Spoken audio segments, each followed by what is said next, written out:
परमेश्वर के पवित्र नाम की तारीफ हो।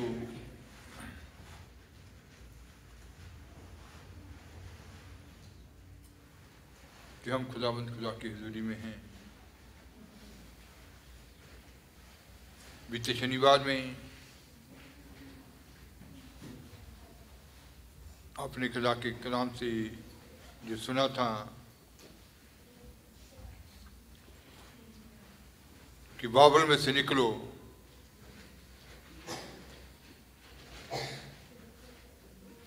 और जिनके पास पहचान आ चुकी है वो अपनी पहचान को अपने जीवन में लागू करें। जो अभी पहचान के बीच में नहीं है उस पहचान को अपने जीवन में लें ताकि असल को देख सकें, सही को देख सकें।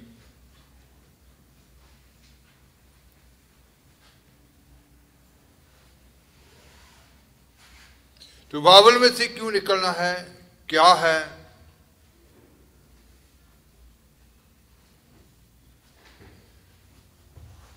बाबल देश का जो आरंभ था उसके बारे में लिखा। उत्पत्ति 10 बाब उसकी 8 से 10 आयत तक पढ़ेंगे। 10 बाब उसकी 8 से 10 तक।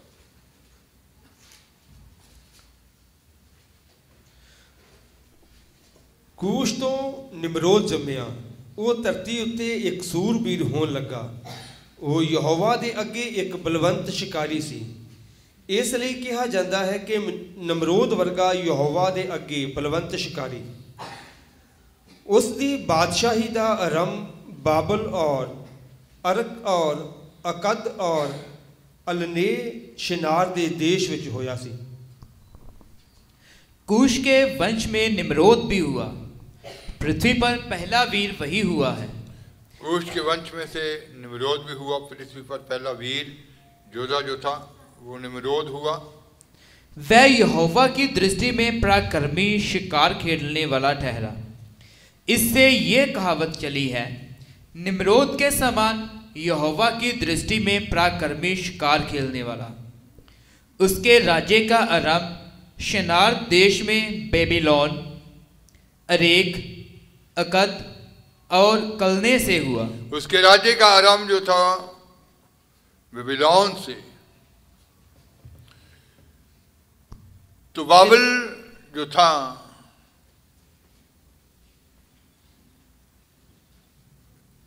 बाबल में से ही ऐसे रीति विहार जो आज पृथ्वी के ऊपर सभी जातियों के बीच में पाए जाते हैं वहां से निकले थे।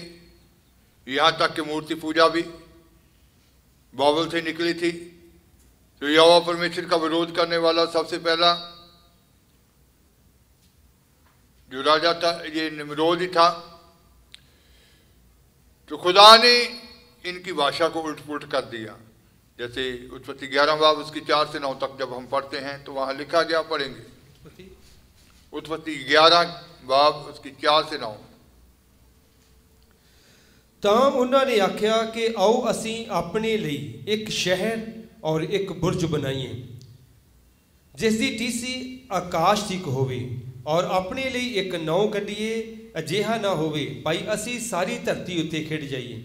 ਤਾਂ यहोवा उस शहर और बुर्ज नूं जिहनूं आदम वंश ने बनाया सी वेखण लई उतरिया। यहोवा ने आख्या कि वेखो ये लोग एक हन और उन्हां सबना दी बोली एक है ਅਤੇ ਉਹ ਇਹ ਕਰਨ ਲੱਗੇ ਹਨ ਜੋ ਕੁਝ ਉਹਨਾਂ ਦੇ ਕਰਨ ਦੀ ਭਾਵਨੀ ਹੋਵੇਗੀ ਹੁਣ ਉਹਨਾਂ ਅੱਗੇ ਨਹੀਂ ਅਟਕੇਗਾ। ਆਓ ਅਸੀਂ ਉਤਰੀਏ ਅਤੇ ਉਥੇ ਉਹਨਾਂ ਦੀ ਬੋਲੀ ਨੂੰ ਉਲਟ ਪੁਲਟ ਕਰ ਦਈਏ ਭਾਈ ਉਹ ਇੱਕ ਦੂਜੇ ਦੀ ਬੋਲੀ ਨਾ ਸਮਝਣ। ਤਾਂ ਯਹੋਵਾ ਨੇ ਉਹਨਾਂ ਨੂੰ ਉਥੋਂ ਸਾਰੀ ਧਰਤੀ ਉੱਤੇ ਖੜਾ ਦਿੱਤਾ। ਸੋ ਉਹ ਉਸ ਸ਼ਹਿਰ ਦੇ ਬਣਾਉਣ ਤੋਂ ਹਟ ਗਏ। ਇਸ ਕਾਰਨ ਉਹਨਾਂ ਨੇ ਉਹਦਾ ਨਾਮ बाबुल रखिया क्योंकि उथे यहोवा ने सारी धरती की बोली उल्ट पुलट कर दी और उथों यहोवा ने उन्होंने सारी धरती उत्ते खड़ा दिता। फिर उन्होंने कहा आओ हम एक नगर और एक गुम्मट बना लें। तो उन्होंने कहा आओ हम एक नगर बनाएं, एक गुम्मट बनाएं। जिसकी चोटी आकाश से बातें करे, जिसकी चोटी जो है वो आकाश से बातें करे, इस प्रकार से हम अपना नाम करें। इस प्रकार हमारा नाम होगा। ऐसा ना हो कि हमको सारी पृथ्वी पर फैलना पड़े। जब लोग नगर और गुम्मट बनाने लगे तब उन्हें देखने के लिए यहोवा उतर आया। जब वे लोग वो नगर और गुम्मट बनाने लगे, उसको देखने के लिए यहोवा उतर आया। और यहोवा ने कहा, मैं क्या देखता हूं कि सब एक ही दल के हैं और भाषा भी उन सब की एक ही है, और उन्होंने ऐसा ही काम भी आरंभ किया, और अब जो कुछ वह करने का यत्न करेंगे उसमें से कुछ भी उनके लिए अनहोना ना होगा। इसलिए आओ हम उतर के उनकी भाषा में गड़बड़ी डालें कि वह एक दूसरे की बोली को ना समझ सकें। इस प्रकार यहोवा ने उनको वहां से सारी पृथ्वी के ऊपर फैला दिया और उन्होंने उस नगर का बनाना छोड़ दिया। इस कारण उस नगर का नाम बेबीलोन पड़ा, क्योंकि सारी पृथ्वी की भाषा में जो गड़बड़ी है वह यहोवा ने वहीं डाली, और वहां से यहोवा ने मनुष्यों को सारी पृथ्वी के ऊपर फैला दिया। तो वहां से उन सबको सारी पृथ्वी के ऊपर फैला दिया, उनकी भाषा को वहीं उल्ट पुल्ट कर दिया था। वहीं उस जगह का नाम बाबुल पड़ गया, बेबीलोन पड़ गया, क्योंकि वहीं उस स्थान के ऊपर से ही खुदा ने सारी पृथ्वी की भाषा को क्या कर दिया था, उल्ट पुल्ट कर दिया था। तो जब ये सारी पृथ्वी के ऊपर फैल गए और वहाँ के जो रीति रिवाज थे, वहाँ के जो वहाँ से ही मूर्ति पूजा का भी शुरुआत हुई थी, वहाँ से ही, और ये सब कुछ अपने साथ ही उन सारे व्यवहारों को ले गए। और आज सारी जातियों के बीच में ये सब कुछ रीति रिवाज जैसे मूर्ति पूजा भी और सबके बीच में कार्य कर रहा है। बेशक पृथ्वी के ऊपर एक ऐसी जाति जो अपने आप को परमेश्वर की जाति कहलाती है, धर्मी कौम कहलाती है, यीशु के नाम से सदाती है, यीशु का नाम उन्होंने ग्रहण किया है, लेकिन फिर भी बाइबल के वो रीति व्यवहार जो है इनके बीच में कार्य कर रहे हैं, तो इनको कोई भी लाभ नहीं है।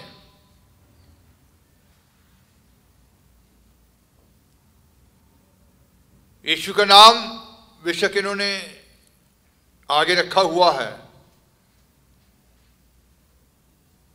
लेकिन वो सारी बातें इनके अंदर, कितनी संस्थाओं के अंदर, कितने मसीहों के अंदर वो कार्य कर रही हैं। पौलुस गलातिया की कलीसिया को खत लिखते वक्त कहता था, गलातिया 5 बाब उसकी 7 आयत से 9 आयत तक,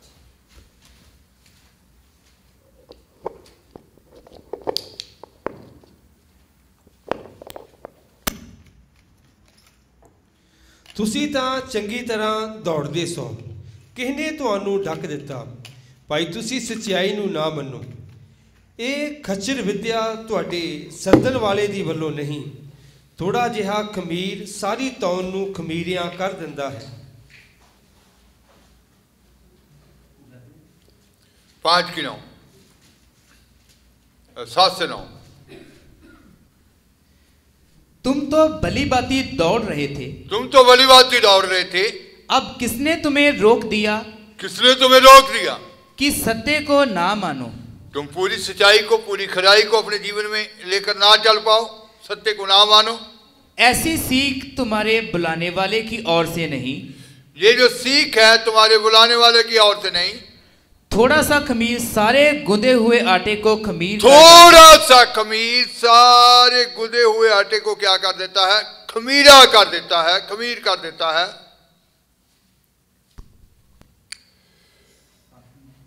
नौ आयत। थोड़ा सा खमीर सारे गूंदे हुए आटे को खमीर कर डालता है। तो इसका मतलब है कि आज एक पृथ्वी के ऊपर एक ऐसी जाति जो अपने आप को धर्मी जाति कहलाती है, परमेश्वर के लोग कहलाते हैं, लेकिन इनके अंदर भी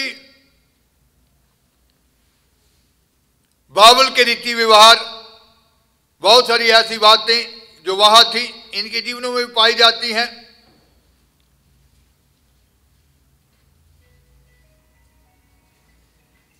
तो बहुत सारे मसीहियों का ऐसी संस्थाओं के साथ मेल मिलाप है,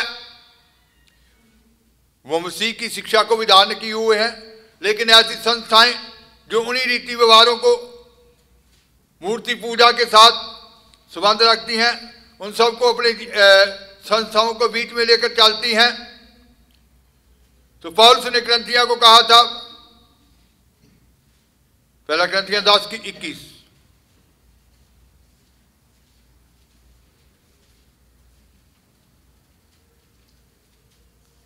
ਤੁਸੀਂ ਪ੍ਰਭੂ ਦਾ ਪਿਆਲਾ ਨਾਲੇ ਭੂਤਾਂ ਦਾ ਪਿਆਲਾ ਦੋਵੇਂ ਨਹੀਂ ਪੀ ਸਕਦੇ।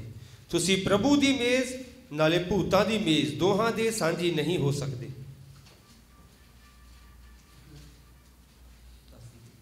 10:21 तुम प्रभु के कटोरे और दुष्ट आत्माओं के कटोरे दोनों में से नहीं पी सकते। तुम दोनों में से पी नहीं सकते, दोनों के बीच में चल नहीं सकते। तो आज कितने मसीह लोग हैं जो और भी संस्थाओं के साथ उनके लिंक होते हैं, जहां वो बाबुल की शिक्षाएं कार्य कर रही हैं, बाबुल के रीति व्यवहार कार्य कर रहे हैं, मूर्ति पूजा का कार्य वहां होता है। तो अगर मसीह लोग उनके बीच में से अलग नहीं हुए, तो जैसे प्रकाशित वाक्य 18 बाब उसकी 8वीं आयत में लिखा है, पढ़ेंगे 18:8, इस करके ओहदियां बवा इको दिन विच आ पैणगियां। तो जैसे भविष्यवक्ताओं के मुख से आप सुन रहे हैं कि वो समय आ पहुंचा है, खरे लोग भी एक साइड पे किए जाएंगे और दूसरे भी एक साइड पे। कितने लोग बच्चों को पढ़ाने के कारण ही उन संस्थाओं के बीच में फंसे हुए हैं, और बाइबल में लिखा है कि उनकी किसी वस्तु को हाथ नहीं लगाना। आज कितनी सहूलतें लेने के कारण ही उनके बीच में फंस चुके हैं। तो यहां लिखा है, पढ़ेंगे, इस करके ओहदियां बवा इको दिन विच आ पैणगियां। बाबुल के ऊपर जो बाबुल का कार्य, बाबुल बीते शनिवार आप सीख चुके हैं कि स्थायी रूप से बाबुल खत्म हो चुका है, लेकिन उसके जो काम है अभी पृथ्वी के ऊपर वो शक्तियां पूरी पृथ्वी के ऊपर वो कार्य कर रही हैं, सभी जातियों के बीच में, एक जाति के बीच में नहीं, सभी जातियों के बीच में ही है। तो बाबुल के बीच जब उस जिन लोगों के बीच में वैसे कार्य पाए जाते हैं, एक ही दिन के बीच में उनके ऊपर वो बबा आप पढ़ेंगी। कौन कौन सी बबा? मौत अते सोग अते काल। मौत, सोग, काल अते ओ अग नाल भस्म कीती जावेगी। बाबुल आग से भस्म किया जाएगा, आग से भस्म की जाएगी वो नगरी। क्यों जो बलवंत है प्रभु परमेश्वर जो ओहदा न्याय करदा। इस कारण एक ही दिन में उस पर विपत्तियां आ पड़ेगी, अर्थात मृत्यु और शोक और अकाल, और वह आग में भस्म कर दी जाएगी, क्योंकि उसका न्याय प्रभु परमेश्वर शक्तिमान है। तो इसलिए उनसे निकल आने के लिए कहा।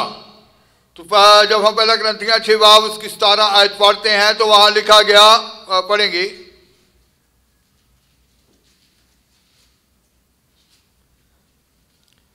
पर जो कोई प्रभु नाल मिलिया होया है सो ओहदे नाल एक आत्मा है। 6:17, और जो प्रभु की संगति में रहता है वह उसके साथ एक आत्मा हो जाता है।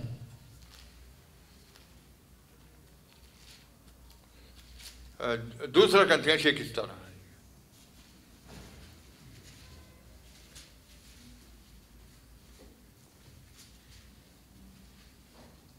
इसलिए उन्हां विचों निकल आओ, इसलिए उनके बीच में से निकल आओ अते अड होवो।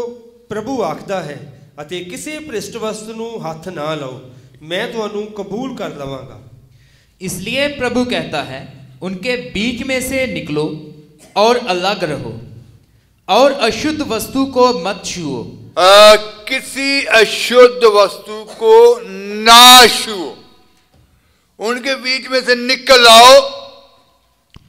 आज कितने ऐसे लोग के बीच में फंसे हुए हैं, उनके बीच में से निकल आओ और अलग रहो, अलग हो जाओ, किसी अशुद्ध वस्तु को हाथ ना लगाओ। तो यहां हाथ ना लगाने के लिए कहा गया था कि उनकी किसी भी वस्तु को हाथ ना लगाओ। तो बाबुल का जो राजा निम्रोद था, उसने यहोवा परमेश्वर का विरोध किया और वहां उनकी सारी भाषा को क्या कर दिया गया, उल्ट पुल्ट कर दिया गया। वो पूरी पृथ्वी के ऊपर फैल गए और वो आज उनके बीच में जो कार्य पाए जाते थे, सभी जातियों के बीच में वो कार्य काम कर रहे हैं। तो आज बेशक बाबुल स्थायी रूप में नहीं रहा, लेकिन उनकी शिक्षाएं, उनका जो काम थे, रीति रिवाज थे, मूर्ति पूजा थी, वो पृथ्वी के बीच में, लोगों के बीच में क्या हुई है, फैली हुई है। तो आज उनके बीच में से निकलना, उसका मतलब उन सारी शिक्षाओं के बीच में से निकलना, उन कामों के बीच में से निकलना और वो सारी बातें जो उन बाबुल के साथ संबंध रखती हैं, उनके बीच में से निकल आना। तो निकलना है। आज बेशक एक जाति यीशु के नाम को धारण किए हुए है, लेकिन उनके कार्यवाही बाबुल के ही हैं, तो खुदा को नाम लेने का उनको कोई लाभ नहीं होगा। अब वो समय आ चुका है कि एक ही दिन में लिखा बाबुल का न्याय किया जाएगा और वो वबाएं उनके ऊपर क्या पड़ेंगी, आन पड़ेंगी। कौन कौन सी? मृत्यु, काल, क्षोभ। तो आज कितने लोग इसी कारण दुख में जाने वाले हैं, क्योंकि वो मिलावट के बीच में क्या कर रहे हैं, चल रहे हैं। खादम लोग नहीं जानते, लेकिन वो कितने लोगों का, कितनी संस्थाओं के साथ लिंक होता है, वो सबको खुश करते हैं। इसका मतलब है कि निकलना है, पूरी तरह से अलग होना है, अलग होना है। नहीं तो येहू के समय में जो हुआ था, दूसरा राजा 10 बाब 20 आयत से 27 आयत तक, कि येहू के समय में उसके राज के बीच में क्या हुआ, पढ़ेंगे। दूसरा राजा 10 बाब उसके 20 आयत से 27 आयत तक।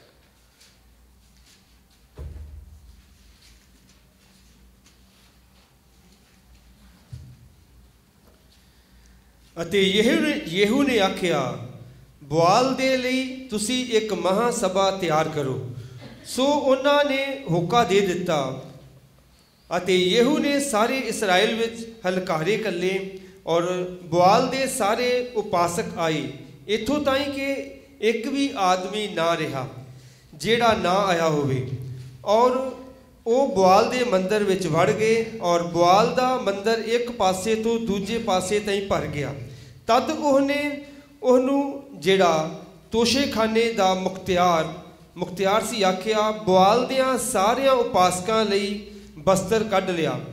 ਔਰ ਉਹ ਉਹਨਾਂ ਦੇ ਲਈ ਬਸਤਰ ਕੱਢ ਲਿਆਇਆ। ਤਦ ਯੇਹੂ ਰੇਕਾਬ ਦੇ ਪੁੱਤਰ ਯਹੋਨਾਦਾਬ ਨਾਲ ਬੁਆਲ ਦੇ ਮੰਦਰ ਵਿੱਚ ਵੜਿਆ ਔਰ ਉਹਨਾਂ ਨੇ ਬੁਆਲ ਦਿਆਂ ਉਪਾਸਕਾਂ ਨੂੰ ਆਖਿਆ, ਤੁਸੀਂ ਭਾਲ ਕਰੋ ਤੇ ਵੇਖੋ ਭਾਈ ਇੱਥੇ ਤੁਹਾਡੇ ਨਾਲ ਕੋਈ ਯਹੋਵਾ ਦਾ ਉਪਾਸਕ ਨਾ ਹੋਵੇ, ਕੇਵਲ ਬੁਆਲ ਹੀ ਦੇ ਉਪਾਸਕ ਹੋਣ। ਜਦ ਉਹ ਭੇਟਾਂ ਔਰ ਹੋਮ ਦੀਆਂ ਬਲੀਆਂ ਚੜਾਉਣ ਲਈ ਅੰਦਰ ਗਏ ਤਾਂ ਯੇਹੂ ਨੇ 80 ਆਦਮੀ ਬਾਹਰ ਠਹਿਰਾ ਕੇ ਆਖਿਆ, ਜਿਨ੍ਹਾਂ ਆਦਮੀਆਂ ਨੂੰ ਮੈਂ ਤੁਹਾਡੇ ਹੱਥ ਵਿੱਚ ਦਿੰਦਾ ਹਾਂ, ਜੇ ਉਹਨਾਂ ਵਿੱਚੋਂ ਕੋਈ ਬਚ ਨਿਕਲੇ ਤਾਂ ਜਿਹੜਾ ਉਹਨੂੰ ਜਾਨ ਦੇਵੇ ਉਸ ਦੇ ਪ੍ਰਾਣ ਦੇ ਬਦਲੇ ਲਏ ਜਾਣਗੇ। ਤਾਂ ਇਉਂ ਹੋਇਆ ਭਾਈ, ਜਿਵੇਂ ਉਹ ਹੋਮ ਦੀ ਬਲੀ ਚੜਾ ਚੁੱਕਿਆ, ਉਵੇਂ ਹੀ ਯੇਹੂ ਨੇ ਪਹਿਰੇਦਾਰਾਂ ਅਤੇ ਹੁੱਦੇਦਾਰਾਂ ਨੂੰ ਆਖਿਆ, ਵੜ ਜਾਓ ਔਰ ਉਹਨਾਂ ਨੂੰ ਮਾਰ ਦਿਓ, ਇੱਕ ਵੀ ਮਨੁੱਖ ਨਿਕਲਣਾ ਨਾ ਪਾਏ। ਸੋ ਉਹਨਾਂ ਨੇ ਉਹਨਾਂ ਨੂੰ ਤਲਵਾਰ ਦੀ ਧਾਰ ਨਾਲ ਵੱਢ ਛੱਡਿਆ ਔਰ ਪਹਿਰੇਦਾਰ ਔਰ ਹੁੱਦੇਦਾਰਾਂ ਨੇ ਉਹਨਾਂ ਨੂੰ ਬਾਹਰ ਸੁੱਟ ਦਿੱਤਾ ਅਤੇ ਬੁਆਲ ਦੇ ਮੰਦਰ ਦੇ ਸ਼ਹਿਰ ਤਾਈਂ ਗਏ और थम्मा नूं जेड़े बुआल दे मंदिर विच सन कट के फूक छड्डिया और उन्होंने बुआल दे थंम नूं तोड़ छड्डिया और बुआल दे मंदिर नूं ढा के सेदखाना बना दिता। वो अज दे दिन ताईं उवें ही है।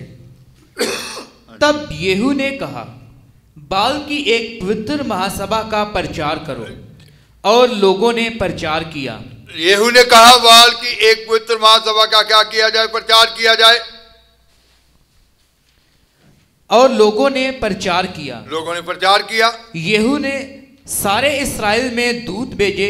तब येहू ने पूरे इस्राएल में दूत भेजकर क्या कहा, तब बाल के सब उपासक आए, यहाँ तक कि ऐसा कोई ना रह गया। बाल के सभी उपासक आए, ऐसा एक भी नहीं रहा जो ना आया हो। वह बाल के भवन में इतने आए कि वह एक सिरे से दूसरे सिरे तक भर गया। तब उसने उस मनुष्य से जो वस्त्र के घर का अधिकारी था कहा, बाल के सब उपासकों के लिए वस्त्र निकाल ले आ। अतः वह उनके लिए वस्त्र निकाल ले आया। तब येहू रेकाब के पुत्र जोनादाब को संग लेकर बाल के भवन में गया और बाल के उपासकों से कहा, ढूंढकर देखो कि यहाँ तुम्हारे संग यहोवा का कोई उपासक तो नहीं है, केवल बाल ही के उपासक हैं। येहू ने वहां कहा कि ढूंढकर देखो यहाँ कोई यहोवा को मानने वाला तो नहीं है, केवल बाल के उपासक ही हैं। तब वह मेल बलि और होम बलि चढ़ाने को भीतर गए। येहू ने तो 80 पुरुष बाहर ठहराकर, येहू ने 80 पुरुष बाहर ठहराए हुए थे पहले से ही। उनसे कहा था, यदि उन मनुष्यों में से जिन्हें मैं तुम्हारे हाथ कर दूं कोई भी बचने पाए, तो जो उसे जाने देगा उसका प्राण उसके प्राण के बदले जाएगा। फिर जब तो येहू ने 80 मनुष्य ठहराए हुए थे कि जिनको मैंने तुम्हारे हाथ में करना है, अगर उनमें से कोई निकल गया तो जिसके द्वारा निकलेगा उसका प्राण उसके बदले में जाएगा। फिर जब होम बलि चढ़ा चुका, तब येहू ने पहरुओं और सरदारों से कहा, भीतर जाकर उन्हें मार डालो, कोई निकलने ना पाए।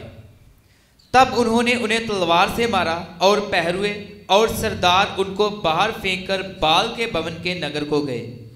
और उन्होंने बाल के भवन में की लाठें निकालकर फूंक दी और बाल की लाठ को उन्होंने तोड़ डाला और बाल के भवन को ढाकर शौचालय बना दिया, और वह आज तक ऐसा ही है। तो उन्होंने सारे बाल के मारने वालों को क्या कर दिया, एक ही दिन में उनके ऊपर वबा आ पड़ी। तो ऐसा ना हो कि जो लोग ऐसे चल रहे हैं कि वो परमेश्वर का न्याय आ पड़े और वो भी एक ही दिन में उन वबाओं की लपेट में आ जाएं। तो आज निकलने का समय है। एलिया ने कहा था, पहला राजा 18 बाब उसकी 21 आयत पढ़ेंगे।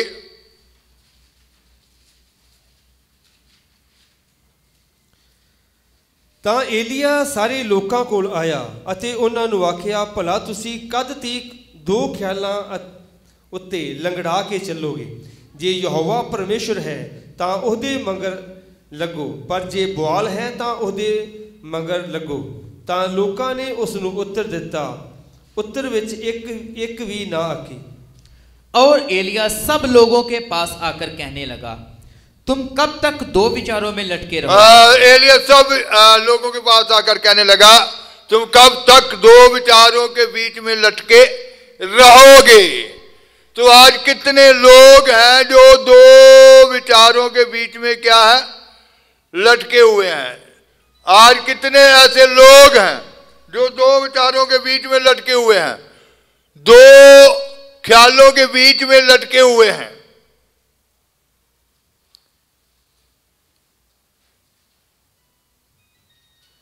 कितने लोग हैं कि दो ख्यालों के बीच में लटके हुए हैं और आज वो सबको खुश कर रहे हैं, लेकिन न्याय अचानक पड़ेगा। अचानक बहुत सारे, क्योंकि लिखा गया कि उनके ऊपर काल, मौत और शोक अचानक आन पड़ेगा। तो इसलिए बाइबल में से क्या करो, निकल आओ। तो जो ऐसी शिक्षाओं के बीच में हैं, जिन्होंने ऐसी शिक्षाएं धारण की हुई हैं, जो ऐसी शिक्षाओं के बीच में फंसे हुए हैं, तो वो लोग एक तरफ अगर नहीं होते, अपने अंदर से वो सारे ऐसे कार्य जो दूसरों को खुश करने के लिए, मिशनरियों को खुश करने के लिए, उन संस्थाओं को खुश करने के लिए भी वो करते हैं। अपने घरों में कितने लोग उनके बीच में आते हैं। तो मुझे याद आया कि जब खुदा बाइबल तक में सबके सब खुदा के पवित्र रूह के मसा के द्वारा जब चलने के लिए सब अपने आप को समर्पित करके चले, तो वहाँ एक मिशनरी आए। उन्होंने कहा कि मिशन से आपके नाम काट दिए जाएंगे। मेरे को बुलाया गया कि आप जवाब दो। तो मैंने कहा जी ठीक है जी, काट दो। कहते कि शादी ब्याह नहीं पढ़े जाएंगे। मैंने कहा जी ठीक है जी। कहते जनाजे नहीं पढ़े जाएंगे। मैंने कहा ठीक है जी। तो वो चले गए। आज कितने लोगों को तो यही डर है कि जब हमारी मौत हो जाएगी तो फिर हमें कब्रिस्तान नहीं मिलेगा।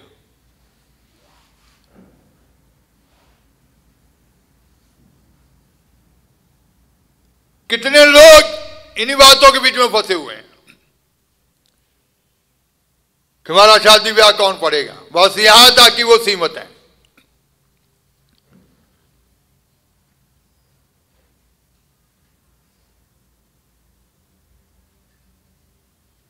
खबर लेने के लिए वो कहते महीने में एक बार तो जाना ही पड़ेगा उधर भी।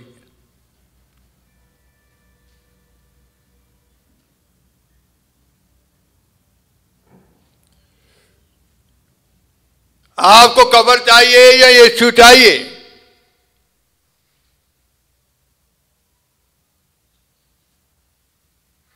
कब तक कहता कि तुम दो ख्यालों में लंगड़ाकर चलते रहोगे? खुदा की इच्छा को धारण करो।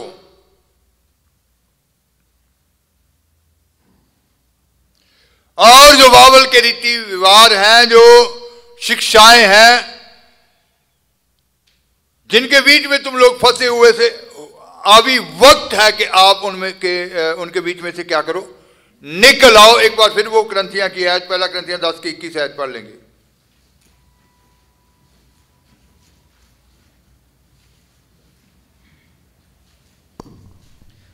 तुम प्रभु के कटोरे और दुष्ट आत्माओं के कटोरे दोनों में से नहीं पी सकते।